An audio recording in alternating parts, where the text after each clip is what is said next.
ক্লাসের শুরুতে প্রমিস করেছিলাম যে একটা টোটকা দিব, টোটকা। সেই টোটকা অনুযায়ী আপনি খুব সহজেই সেই টোটকাটা মনে রেখে আপনি খুব সহজেই পরীক্ষার হলে, বিশেষ করে এমসিকিউ, সেগুলো আপনারা সহজেই সলভ করতে পারবেন। চলেন আমরা টোটকাটা দেখে নিই কি আছে। হ্যাঁ, দেখেন, ডুয়ার প্যাটার্নস মানে হচ্ছে যদি পার্সন থাকে, ডুয়ার প্যাটার্নস মানে হচ্ছে নর্মালি যদি পার্সন থাকে, তাহলে দেখেন মেকের পরে যদি পার্সন থাকে V1, হ্যাভের পরে পার্সন থাকলে V1, গ্যাটের পরে যদি পার্সন থাকে তাহলে 2 + V1 অর্থাৎ ইনফিনিটিভ। লেটের পরে যদি পার্সন থাকে, লেট এবং হেল্পের পরে যদি পার্সন থাকে, সেক্ষেত্রেও আপনি V1 বসাইতে পারেন, কোনো সমস্যা নাই। এখন যদি দেখেন রিসিভার প্যাটার্ন হচ্ছে আপনার যদি থিং থাকে, বস্তু থাকে, হ্যাভের পরে বস্তু থাকলে চোখ বন্ধ করে V3, হ্যাভের পরে বস্তু থাকলে ফার্স্ট পার্টিসিপল, গ্যাটের পরে যদি বস্তু থাকে ফার্স্ট পার্টিসিপল। আপনার মনে রাখার বিষয় শুধু হচ্ছে যদি গ্যাটের পরে পার্সন থাকে তাহলে একটা টু যোগ হয়। আর যত পজিটিভ আছে লিখতে পারি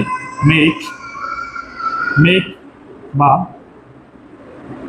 হ্যাভ আর মেক হ্যাভ,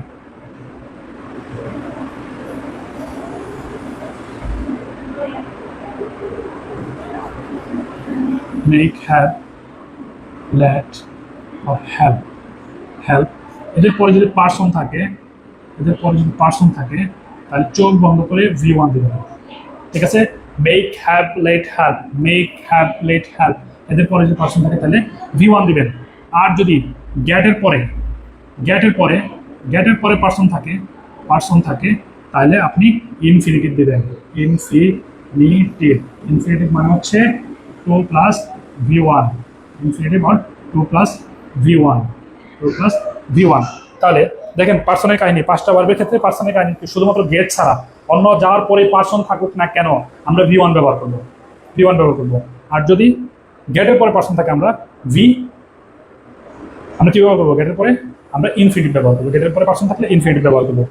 অন্যদিকে যার পরে থিং থাকুক না কেন, থিংটা যার পরে থাকুক না কেন, লেট গেট হ্যাভ যার পরেই থিং থাকুক না কেন, আমরা হচ্ছে চোখ বন্ধ করে V3 দিয়ে দিলাম। মনে হয় আপনারা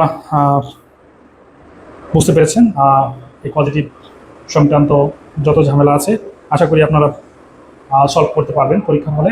আর বড় বড় অনুবাদ যদি করতে আসে, অনুবাদগুলো আপনারা সুন্দর করে করতে পারবেন এই পজিটিভের ধারণাটা ক্লিয়ার থাকার কারণে।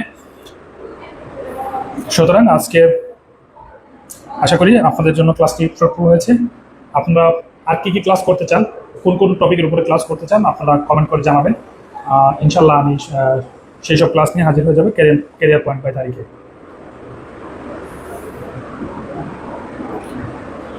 তো ভালো থাকবেন, সুস্থ থাকবেন, আর হচ্ছে ইংরেজির সাথে থাকবেন। আল্লাহ হাফেজ।